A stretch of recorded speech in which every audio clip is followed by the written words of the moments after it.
Let's say you need a little bit of lemon juice. You usually take your lemon and you cut it in half, then you use a little bit of lemon juice, and then you've got all this lemon left over, so you put it in the fridge or something. And then when you come back, it looks like this. It's all rotten and dry and dehydrated and just rancid. You don't really want to use it anymore, and it's hard and crunchy like this one. There must be a better way to preserve your lemon and still get your juice. Well, there is. This is how.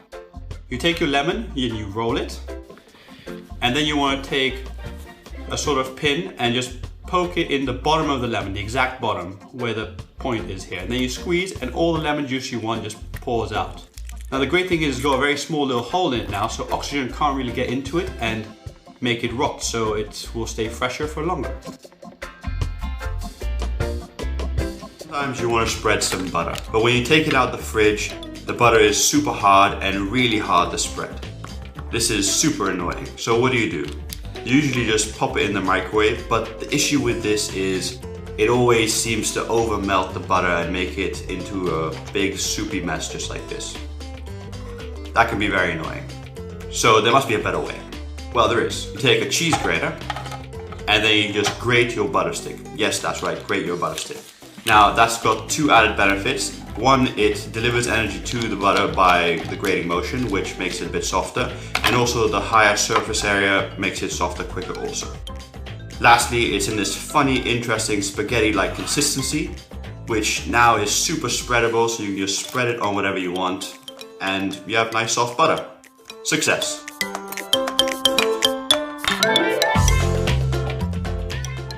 You just take a knife and a potato and you put them together and just twirl the potato around while you cut into the skin just softly in a circular motion. Then you take it and you cook it like you normally would. Now, by cooking the skin with the potato, you actually infuse the potato with more flavor, because most of the flavor of the potato is actually in the skin, so you get more potatoey mash. And once you've cooked it, you can just pull the skin off just like this. And it's so much more efficient, you don't waste any potato, and it's much quicker than peeling it. Take a hard-boiled egg, place it in a jar, add a little bit of water to cover. Then you just place your hand over the jar and shake it like mad. And once you're done, which is pretty soon, you just take the egg out and the shell is basically falling off the boiled egg. And it's that easy to remove. Alright. Trick number 5, staying on the same shaking idea. This is a garlic bulb, and I'm just going to place it in a jar, and again, shake like mad. Okay, once you've done that for a little bit, then you just pop it out, and you just remove some of the husks, because they'll get in the way later. Okay, once you remove the husk, just put all these garlic cloves back inside. Alright, put the lid back on, and again, shake like crazy. Keep shaking. Just carry on shaking. And now you just pop it out, and all the skins have separated from the cloves. You can just pick them away and put them to one side. And then you've got these beautiful little garlic cloves, and if any of the skins are still on, you can put them in the jar and shake again, or just easily pull it off very easily, like that. Okay.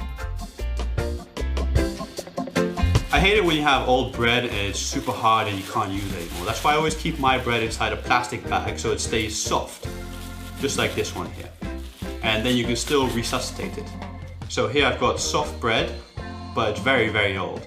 And to resuscitate it, all you're going to need is just some water. So I'm just going to put this here so I can pour some water over it.